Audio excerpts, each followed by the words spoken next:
¿Qué tal? ¿Cómo están? Bienvenidos. 8:03. Agenda económica comienza a partir de ahora aquí en CNN Chile en este día viernes. Cierre de esta semana bien corta. Ya han pasado estos días después del fin de semana largo y estamos listos para comenzar nuestra revisión de noticias en una semana que, a pesar de este descanso entre medio, ha sido bien noticiosa. Vamos a partir de inmediato con nuestros titulares. El resumen con los temas que vamos a estar revisando los próximos minutos. Uno de ellos tiene que ver con el dato de inflación que conocimos ayer en Estados Unidos. Era uno de los datos esperados por los mercados durante esta semana. Finalmente la inflación fue un poco más alta de lo que estaba esperando el mercado. Fue de un 0,4% en comparación al 0,3% que se proyectaba. La diferencia, ustedes dirán, no es mucha, pero para el mercado es significativa, sobre todo por lo que puede representar para la Reserva Federal de Estados Unidos en este proceso de ajuste de la tasa de interés. Ya se daba por descontada la posibilidad de que suban la tasa de aquí a fin de año.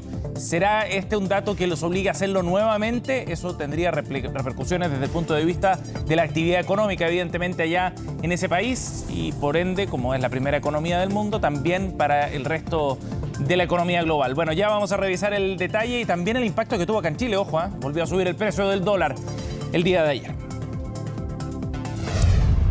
También en materia política les contamos sobre el acuerdo que alcanzó ayer el Senado con el ministro de Energía, Diego Pardo, el día miércoles en rigor, para poder generar una serie de cambios normativos que permitan estabilizar los precios de las cuentas de luz en nuestro país.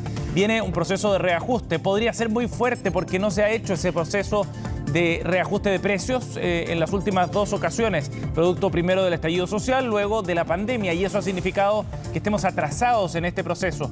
Y además ha significado un aumento de la deuda con las generadoras eléctricas, que ya alcanza los 5.000 millones de dólares, es la estimación que tienen en el gobierno. Este acuerdo con los senadores lo que permitiría es tramitar rápido una serie de normativas para evitar, por ejemplo, que esa deuda siga subiendo y también que las tarifas suban con demasiada fuerza para los consumidores. Ya les contamos más detalles de ese acuerdo alcanzado. También les contamos que en el sector minero hay cierto alivio, podríamos decir, y en el mundo del cobre en particular, después de las negociaciones que se alcanzaron en Minera Escondida. El gremio, o más bien el sindicato de los supervisores de esta empresa, finalmente llegó a un acuerdo con la compañía, con un pago de un bono de por medio, por supuesto, que permite así sortear la posibilidad de una eventual paralización. Y estas cosas son bien importantes, estos procesos negociadores dentro del sector minero, en términos de producción, por supuesto, pero también como señales para el resto del mercado. Ya les contamos más sobre esto. Y nos vamos a revisar los números del día para ver qué es lo que está ocurriendo en los mercados. A esta hora, como les decíamos, el dato de inflación en Estados Unidos era uno de los que iba a marcar esta semana. Y estamos viendo algunos retrocesos en las bolsas a nivel internacional, principalmente empujados por este dato inflacionario que fue más alto de lo que se proyectaba. En el caso de Europa, las pérdidas del Eurostoxx ya acumulan un 1,03% de retroceso. Recordemos que el Eurostoxx pondera varios indicadores bursátiles europeos. Londres, por otra parte, también cae, aunque lo hace menos, 0,62%, mientras que el Nikkei cae 0,55% y ya cerró sus transacciones.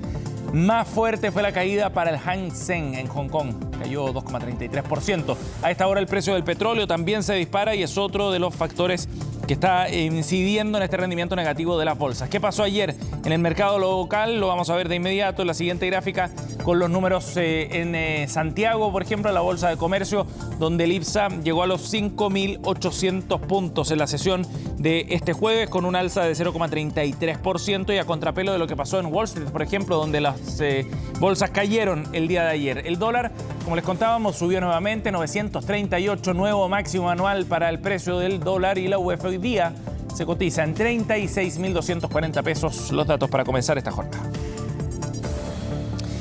Bueno, y partamos revisando entonces este dato inflacionario en los Estados Unidos. El tema sigue preocupando en el mercado del norte, sobre todo por el dato conocido ayer, que estuvo por sobre lo que esperaba el mercado. 0,3% era la apuesta que hacían distintos actores de mercado. Finalmente fue de un 0,4% para el dato inflacionario de septiembre. ¿Por qué es tan relevante este dato? Bueno, porque Estados Unidos, al igual como lo ha hecho Chile y muchas otras economías en el mundo, lleva largo tiempo batallando con esta alza de precios que se generó en el contexto de la pandemia y en los meses posteriores. En ese sentido, la Reserva Federal, o sea, el Banco Central de los Estados Unidos, ha ido generando una serie de políticas de alza de tasas para contener este ciclo inflacionario que en el último año ya acumula un 3,7% a septiembre. El dato, como decíamos, está por sobre lo que estaba esperando el mercado. Y esto significa a la práctica varias cosas. Por un lado, que la inflación está siendo más persistente de lo que se esperaba inicialmente y que eso puede tener efectos también desde el punto de vista de la marcha de la economía. En la medida en que hay una inflación más alta, es necesario aplicar eventualmente alzas de tasas por sobre lo que se estimaba inicialmente. Y a mayor alza de tasa, bueno, eso repercute evidentemente en una actividad económica que tiene que ir más lento. En el dato en particular de ayer, el índice de vivienda fue el que más contribuyó al aumento mensual de todos los artículos, representando más de la mitad del aumento, mientras que el IPC subyacente, que elimina los componentes más volátiles, aquellos que varían con más fuerza en mes a mes, bueno, también aumenta un 0,3% y en la comparación interanual, o sea, en los últimos 12 meses acumula un alza de 4,1%. Números altos para la economía de los Estados Unidos. Ayer conversamos en Agenda Económica PM con Joaquín Sperke, director de productos de BTG Pactual, y él explicaba qué repercusión puede tener esto en el curso que adopte la Reserva Federal sobre la tasa de interés.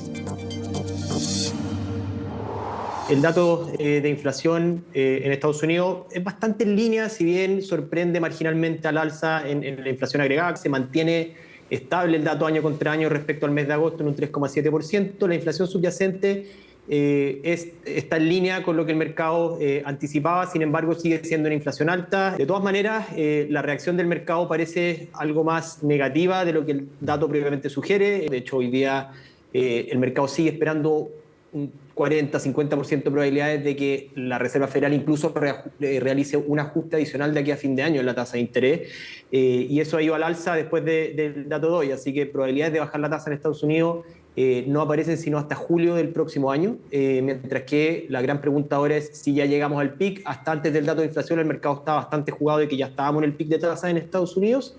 Sin embargo, después de este dato se abre la posibilidad a un alza adicional, ¿no es cierto?, lo cual el mercado no tenía internalizado y aún no lo tiene 100% descontado. Bueno, y si eso ocurre, otra alza más allá de la que se esperaba para este año, evidentemente que eso va a repercutir también en una menor actividad económica en Estados Unidos, con un efecto también de contagio eventualmente para el resto del mundo. Ahora, en términos bien concretos, el precio del dólar ayer subió con mucha fuerza en el mercado local. 13 pesos fue el alza para el tipo de cambio acá en Chile, después de que se conociera ese dato en Estados Unidos. Así la divisa norteamericana llegó a los 938 pesos. Otro máximo anual para este 2023, donde el dólar ha ido al alza fundamentalmente desde agosto a la fecha, y se transforma así el precio del peso chileno en una de las monedas que se ha ido devaluando en los mercados emergentes más rápido a nivel global. ¿Qué puede ocurrir en las próximas semanas a propósito de estos datos? Bueno, revisemos nuevamente qué es lo que nos dijo Joaquín Sperke. El dólar a nivel global está subiendo con fuerza, principalmente por un cambio que hubo en las expectativas de tasas en Estados Unidos a principios de esta semana. El dato de hoy día sugiere que las tasas largas podrían permanecer altas por mayor tiempo, y eso es lo que el mercado está haciendo, principalmente el ajuste. Hemos visto a lo largo de prácticamente todo el segundo semestre diferencial de tasa a lo largo de toda la curva entre Chile y Estados Unidos sea más apretado. O sea, hay una tasa en Chile que tiene un premio muy inferior a lo que teníamos a principios de este año respecto a la tasa en dólares, y eso hace que haya flujos hacia el dólar a nivel global, ¿no es cierto? No es una situación que solo esté pasando en Chile, pero sí explica obviamente que haya menos apetito por nuestra moneda y que el tipo de cambio hoy día haya tocado los 940 pesos por dólar. 8:12. Vamos a cambiar de tema. Les contábamos, el gobierno a través del Ministerio de Energía llegó a un acuerdo con los senadores para tramitar una serie de cambios legislativos en el Congreso que se requieren para estabilizar los precios de las cuentas de luz en nuestro país. Ha habido proyecciones bien catastrofistas respecto a aumentos de 2 dígitos en las cuentas de luz, sobre todo para aquellos de mayor consumo, lo que puede afectar también al sector de las pymes. Por eso era tan urgente este acuerdo, que además se hace cargo de la deuda que hay con las generadoras eléctricas. En la siguiente nota, Belén Saldía nos cuenta. Un alza en los montos que se pagan mes a mes en las cuentas de electricidad es lo que han advertido varios expertos y organismos, incluida la Comisión Nacional de Energía, para los próximos meses. Por esta razón, las alertas se activaron y se comenzó a trabajar para evitar esta situación. Lo que teníamos hasta ahora es un proyecto de transición bastante más ambicioso, que se hace cargo del paso de la energía de combustibles fósiles a la renovable, a seguir incentivando ese proceso, pero como en medio de aquello nos encontramos con una posibilidad de una alza tarifa, nos pareció necesario solicitarle al gobierno un acuerdo. ¿Qué hemos hecho frente a estos anuncios de alza de tarifa? Ver cómo sacamos una regulación que proteja de esta normalización, de volver a lo normal de las tarifas, que proteja a las personas más vulnerables. Y a raíz de eso hemos venido trabajando con un grupo de asesores y el Ministerio de Energía, la Comisión de Energía del Senado, para buscar el mecanismo. Y es que precisamente son varios los meses donde las cuentas no han sufrido variaciones al alza. Incluso se dejó de cobrar la tarifa de invierno, puesto que recordemos que los incrementos se congelaron durante el periodo posterior al estallido social y la pandemia del COVID-19. Tras varias conversaciones entre la Comisión de Minería y Energía del Senado y el Ministerio de Energía, se firmó un acuerdo para buscar la manera de mitigar estos eventuales aumentos de las cuentas. Este acuerdo va a permitir que de aquí a fin de año tengamos una ley que evite el alza de las tarifas a las personas y especialmente a los sectores más vulnerables de nuestra población. Con este fin ingresaremos en octubre un proyecto para crear un nuevo mecanismo de estabilización de las cuentas. Además, esta iniciativa abordará el pago de la deuda acumulada por las anteriores leyes de estabilización, que ascienden a 5.000 millones de dólares y que va generando intereses con cada día que pasa, por lo que esto se debe frenar. Por lo mismo es que los expertos apuntan a que se debe buscar la mejor forma para financiar este nuevo mecanismo. Hay que conocer más detalles con respecto a cómo se piensa financiar este monto y de esta manera ver cuál es la costo-eficiencia de estos recursos, si es que van a ser otorgados y repartidos a todos los clientes o simplemente van a ser focalizados. Es importante señalar que para gastos permanentes se necesitan también ingresos permanentes. Por eso necesitamos encontrar un acuerdo que permita el autofinanciamiento y sostenibilidad de este mecanismo. Aún queda mucho trabajo por hacer y varios detalles por definir. La intención de trabajar en la mitigación existe, por lo que los esfuerzos se pondrán allí. Algo que fue bien valorado tanto por la ciudadanía como por las generadoras eléctricas, quienes de igual forma tienen sus preocupaciones. Principalmente estamos interesados en que las señales de precio en el sistema chileno reconozcan que las inversiones, tanto en energías renovables como en almacenamiento, son inversiones en infraestructura de largo plazo. Por lo tanto, también los precios tienen que reconocer esa realidad para que las inversiones se puedan realizar lo antes posible. Sería maravilloso porque muchas personas que no pueden costear, no hay calidad de vida. Los sueldos tan pobres, no te alcanza para vivir. Me parece una buena idea porque si los salarios son desiguales, yo creo que igual los costos de vida deberían ser distintos, o sea, que sea más equitativo, no todo igual. Además, el próximo 16 de octubre se conformará una mesa técnica para alcanzar acuerdos que permitan el pronto despacho del discutido proyecto de transición energética, al cual se le sumarán indicaciones, según confirmó el Ejecutivo, como por ejemplo en temas como la reasignación de ingresos tarifarios extraordinarios y medidas que permitan mejorar el desempeño en las licitaciones, entre otras. Bien, y vamos a ir a otro tema para contarles del acuerdo al que llegó finalmente el Sindicato de Supervisores de Minera Escondida en nuestro país y que permite evitar finalmente una huelga en este yacimiento, uno de los más importantes en nuestro país. De hecho, se llegó a un acuerdo justo al límite de la fecha antes de que comenzara esta paralización que estaba programada en el primer turno de este jueves con el Sindicato número 2 de Minera Escondida minera Yacimiento que pertenece a la empresa australiana BHP.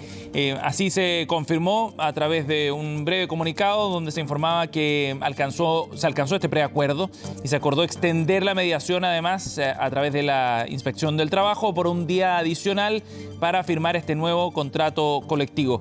De esa forma entonces se evitó llegar a un punto de conflicto más álgido que podría haber significado también efectos importantes desde el punto de vista de la producción minera, sobre todo para este yacimiento.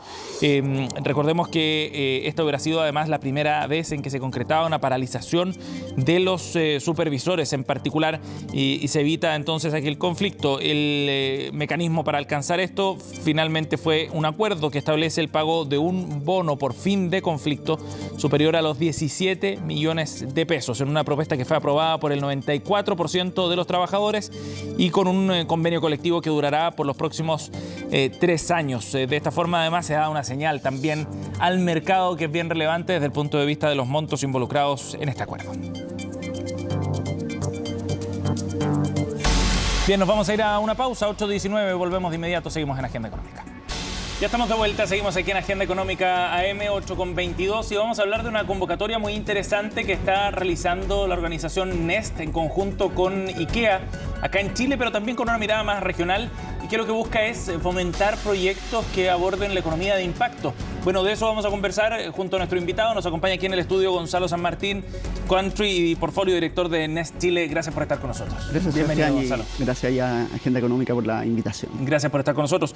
Gonzalo, bueno, esta convocatoria es bien interesante porque aborda un ámbito de la economía vinculado al mundo de emprendimiento que está tomando cada vez más fuerza y por eso yo creo que es muy interesante también y porque aborda el tema de la economía de impacto, que me parece que es un asunto que se hace urgente también dados ciertos desafíos globales que tenemos por delante. Cuéntanos de qué consiste esta convocatoria primero.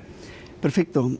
Nosotros estamos buscando acompañar y invertir en emprendimientos sociales, llamamos en el fondo empresas que, aparte de su negocio y que sean sostenibles, generan un impacto social medible, ¿no? En temas de economía circular, generación de empleo, oportunidades para jóvenes, etcétera. De acuerdo. La convocatoria busca, en el caso de Chile y Colombia, en este caso, identificar alrededor de 10 empresas sociales nuevas para sumar a nuestro portafolio y como parte de eso hay un acompañamiento y una inversión en distintos formatos con los que, digamos, esperamos nosotros que estas empresas crezcan y como consecuencia generen más impacto social. Por supuesto. ¿En qué consiste este programa? O sea, estas 10 compañías que ustedes van a seleccionar, 10 empresas o startups, ¿en qué beneficios tienen después de asociarse con ustedes?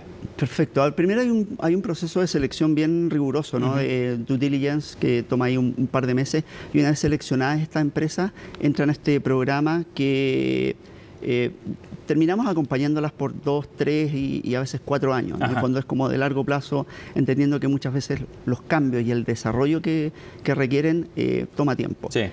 Hay un componente de acompañamiento, de asesorías, mentorías, ahí nos apoyamos mucho en toda la red de profesionales de IKEA también, así como en las redes de Nest. Que es un tema súper importante por lo demás para una empresa que está comenzando, ¿no? Exactamente. Y por otro lado, el financiamiento en términos blandos, porque sabemos que en esta etapa de crecimiento y preparación para la siguiente etapa se requieren términos un poco más favorables antes de acceder a nuevas fuentes de financiamiento. Sí. Además, esta inversión de impacto aborda temas que hoy día son urgentes también, ¿no? Lo mencionabas tú en temas medioambientales o sociales, por ejemplo. ¿Cómo ven ustedes el desarrollo de ese sector? Ha ido creciendo, o sea, significativamente. Bueno, Nest tiene 26 años de historia, digamos, en este tema, y en los últimos años hemos visto un aumento significativo también de la comunidad de inversionistas, ¿no? Que ha ido creciendo no solo en Chile, sino a nivel global. En este proceso nosotros buscamos invitar corporaciones también. Es el caso de IKEA Social Entrepreneurship, que es la entidad con la que nos asociamos, ¿no?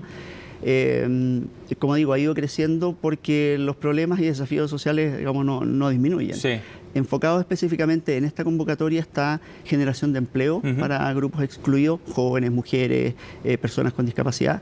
Está economía circular y por otro lado la mejora de los ingresos de pequeños productores, agricultores, pescadores, ese tipo de asociaciones. Perfecto. ¿Podrías contarnos de algunos casos de empresas en las que ya hayan invertido, por ejemplo, para que la gente también se haga una idea de lo que significa esta inversión de impacto? Sí, perfecto. Bueno, hoy día Savia Mercado es una plataforma que conecta pequeños agricultores con la industria oreca directamente. En ese acortar de la cadena de distribución es posible mejorar los ingresos de estos productores. Perfecto. Y es relevante porque ellos prontamente van a salir a levantar capital, digamos, más allá de lo que nosotros hayamos podido apoyar. O sea, ¿les ha ido bien entonces? Sí, están en una etapa de crecimiento. Yo creo que va a aparecer en las redes sociales en unos días. Pero detengámonos un segundo ahí. Por ejemplo, en ese caso, ustedes lo que logran es generar un mecanismo de conexión directo para evitar intermediarios que en definitiva le quitan margen o, digamos, beneficios a los productores más pequeñitos. Exactamente. Le dan poder de compra, o sea, de venta, digamos. Claro, exactamente. Esa es la propuesta de valor de Savia Mercado, que es una de las inversiones nuestras, y así como hay una muy similar en Perú con pescadores artesanales. Ajá.